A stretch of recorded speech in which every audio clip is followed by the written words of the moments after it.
বর্তমান মুখ্যমন্ত্রী ও তৎকালীন রেলমন্ত্রী মমতা ব্যানার্জি সাবওয়ে সংক্রান্ত যে অর্থ বরাদ্দ করেছিলেন সেই সাবওয়ে আজও নির্মিত হয়নি।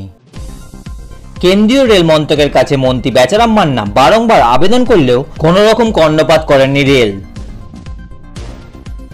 এখান দিয়ে অনেক স্কুল ছাত্রছাত্রীরা যাতায়াত করে। সিঙ্গুর গোলাপ মোহিনী উচ্চ বালিকা বিদ্যালয় ও সিঙ্গুর মহামায়া উচ্চ বিদ্যালয়ের ছাত্রছাত্রীদের রেল লাইন পারাপারে যাতে কোনো রকম সমস্যা না হয় তার জন্য এদিন সাবওয়ের দাবিতে তৃণমূল কংগ্রেসের পক্ষ থেকে বিরাট বিক্ষোভ কর্মসূচি হয় সিঙ্গুর 1 নম্বর রেলওয়ে প্ল্যাটফর্মে।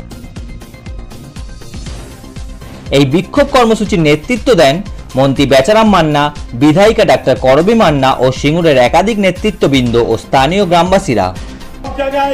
কাজ শুরু হয়েছে শুধু একটি জায়গায়, এই বিধানসভার অন্তর্গত মাঝঘড়া জোলাপাড়ার স্টিল অথরিটি অফ ইন্ডিয়ার সামনে তারা কাজটা এখনো শুরু করেনি, তবে আশ্বস্ত করেছেন তারা দ্রুত কাজ শুরু করবেন। অর্থাৎ সেই দাবি আদায় করতে গিয়ে আমরা গ্রামে গ্রামে মিটিং করেছি। এখানে আজকে রেল লাইন করতে পারছে না, আমরা রাজ্য সরকার বলেছি যে কোনো কাজে আমরা রেলকে সহযোগিতা করব, কিন্তু রেল কর্ণপাত করছে না। তাই হুগলির মানুষের বিরাট স্বার্থ ছিল, সেই স্বার্থ বিঘ্নিত করেছে এই বিজেপির নেতা কর্মী এবং রেলমন্ত্রীরা, রেলের কর্তারা আজও পর্যন্ত আজকে বিষ্ণুপুর পর্যন্ত লাইন কমপ্লিট করতে পারছে না।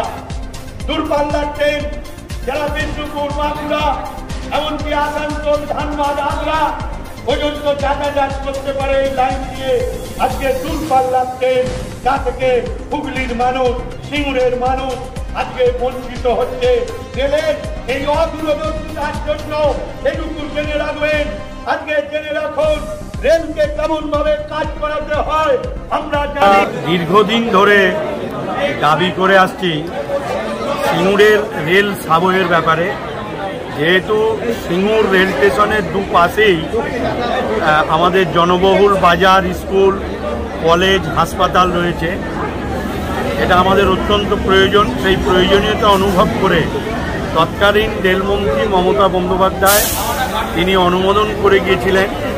তারপর কাজ শুরু হয়েছিল। বিগত 4 বছর ধরে সাবওয়ের মালপত্র পড়ে রয়েছে, অথচ সেই সাবওয়ে করা হচ্ছে না। সিঙ্গুরের প্রায় লক্ষাধিকের বেশি মানুষ প্রতিদিন রেলের এপার ওপার করতে হয় এবং সেই অসুবিধা এবং রেল লাইন পারাপারের জন্য প্রায় 20 থেকে 25 জন মারা গেছে। সেই জায়গায় দাঁড়িয়ে আমরা রেলকে বারে বারে নিবেদন করেছি যে আপনারা এটা কাজটাকে শুরু করুন, আপনারা যা প্রয়োজনীয় সহযোগিতা আমরা পঞ্চায়েত বা আমরা স্থানীয় স্তরে আমরা করব, কিন্তু তারা করেনি এতদিন। এবং বিগত যিনি এমপি ছিলেন তিনিও এই ব্যাপারে রেলকে গোচরে আনেননি বা চেষ্টাও করেন। আমরা বারে বারে আবেদন করেছি, এর আগে আমরা মিটিং মিছিল করেছি, এবারে আমরা আন্দোলন শুরু করলাম শান্তিপূর্ণ অবস্থানের মধ্য দিয়ে। এরপর যদি না করে আমরা বৃহত্তর আন্দোলনে যাব এবং রেলকে এইটা করতেই হবে। এবং তার সাথে সিঙ্গুর স্টেশনের পাশ দিয়ে প্যারালাল একটি রাস্তা আমাদের তৈরি করে দিতে হবে সিঙ্গুরের মানুষের সুবিধের জন্য, যেখানে রেল লক্ষ লক্ষ টাকা খরচ করে, আয় হয়, সেখানে কেন সিঙ্গুরের রেলের ডেভেলপমেন্ট হবে না। এবং সবচেয়ে বড় কথা হচ্ছে যে আমরা দেখেছি যে কলকাতা থেকে হাওড়া স্টেশন যদি গঙ্গার নিচে দিয়ে মেট্রো রেল চলতে পারে তাহলে আমাদের সিঙ্গুরের সাবওয়ে হবে না। আমরা সেই দাবি নিয়েই রেলকে বারে বারে আমরা লিখিত দিয়েছি, তারা কর্ণপাত করেনি। অবশ্য বিজেপি সরকার, রেল তাদের দপ্তর, এরা কুম্ভকর্ণের মতো, ওরা ঘুম ভাঙছে না।